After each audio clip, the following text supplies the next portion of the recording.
Nabi Syuaib diutus oleh Allah Subhanahu wa Ta'ala ke negeri Madian. Tugasnya adalah mengajak kaum Madian kembali kepada ajaran Allah dan meninggalkan perbuatan buruk. Kaum Madian hidup dalam kemakmuran.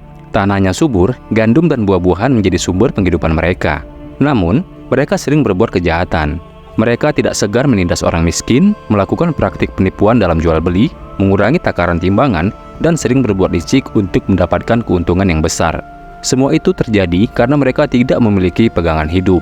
Kaum Madian telah meninggalkan agama tauhid peninggalan Nabi Ibrahim. Mereka tidak percaya adanya Allah Subhanahu wa Ta'ala. Kaum Madian menyembah hutan dan aikah, yaitu sebidang padang pasir yang ditumbuhi pohon dan tanaman. Nabi Syuaib mengajak kaumnya untuk menyembah Allah Subhanahu wa Ta'ala, menjauhi kezaliman, kemungkaran, dan segala bentuk kemaksiatan. Beliau juga mengajak mereka berlaku jujur, tidak mengurangi takaran dan timbangan. Nabi Syuaib juga memperingatkan kaum Madian agar tidak menghalang-halangi para pengikutnya yang beriman untuk beribadah kepada Allah Subhanahu wa Ta'ala. Karena kaum Madian memiliki kebiasaan buruk, yaitu menghalang-halangi para pengikut Nabi Syuaib yang beriman. Bahkan, mereka banyak yang memaksa para pengikut Nabi Syuaib dengan kekerasan untuk meninggalkan ajaran Nabi Syuaib. Seruan Nabi Syuaib ternyata membuat para pemuka kaum Madian marah.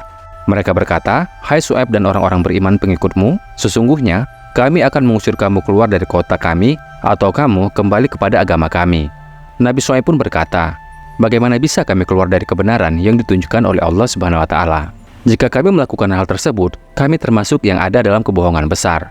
Kami tidak bisa kembali kepada ajaran sebelumnya, kecuali jika Allah menghendaki. Pengetahuan Tuhan kami meliputi segala sesuatu. Kepada Allah sajalah kami bertawakal." Jawaban Nabi Syuaib membuat para pemuka kaum Madian yang kafir menjadi kesal. Mereka berkata, "Sesungguhnya, jika kamu mengikuti Syuaib, tentu kamu termasuk orang-orang yang merugi." Nabi Syuaib pun berseru memberi peringatan kepada kaumnya, "Hai kaumku, janganlah pertentangan antara aku dan kalian menyebabkan kalian menjadi jahat hingga kalian ditimpa azab seperti yang menimpa kaum Nuh atau kaum Hud atau kaum Saleh. Sedangkan kaum Lut tidak jauh dari kalian.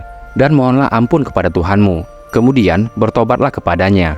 Sesungguhnya Tuhanku Maha Penyayang lagi Maha Pengasih."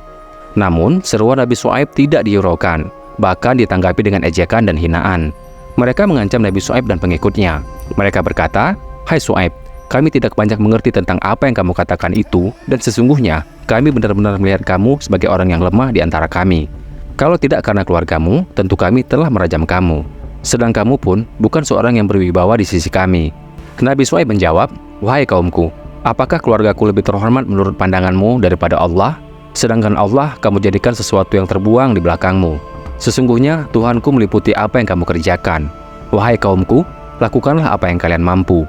Sesungguhnya aku pun akan melakukan sesuatu sesuai dengan apa yang aku yakini. Kelak kamu akan mengetahui siapa yang akan ditimpa azab yang menghinakan dan siapa yang berdusta, tunggulah azab. Sesungguhnya aku pun menunggu bersama kamu." Peringatan Nabi Syuaib tidak dihiraukan. Bahkan mereka mengejek dan menghina ajaran Nabi Syuaib. Nabi Syuaib dan pengikutnya pun pindah ke negeri Aikah.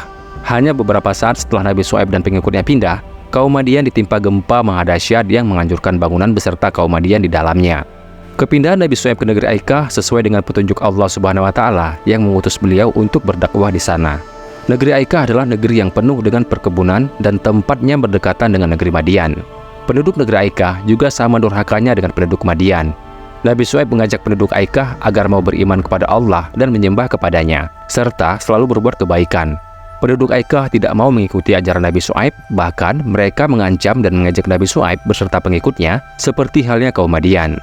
Penduduk Aikah juga tidak pernah memperdulikan seruan dan ajakan Nabi Syuaib untuk menyembah hanya kepada Allah Subhanahu wa Ta'ala. Mereka bahkan berani menentang Nabi Syuaib agar segera mendatangkan azab kepada mereka.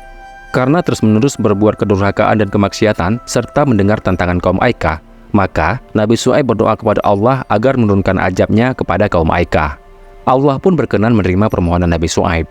Allah menurunkan udara yang sangat panas di atas negeri Aikah. Panasnya matahari pada saat itu mampu membakar kulit manusia. Mereka juga merasakan dahaga karena keringnya kerongkongan. Penduduk negeri Aikah menjadi panik. Mereka berlarian mencari tempat-tempat berteduh yang dianggap dingin. Di saat mereka kebingungan, terlihat awan hitam gelap menaungi langit. Penduduk Aikah bergembira karena mengira awan itu akan membawa hujan yang menyejukkan. Namun, ternyata awan itu menjatuhkan hujan api di atas kepala mereka, disertai angin kencang dan suara guntur yang menggelegar. Maka hancurlah penduduk negeri Aikah.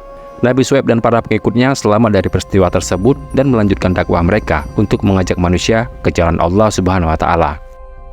Demikianlah kisah Nabi Syuaib alaihissalam. Semoga video ini dapat memberikan manfaat. Wallahu a'lam bishawab. Assalamualaikum warahmatullahi wabarakatuh.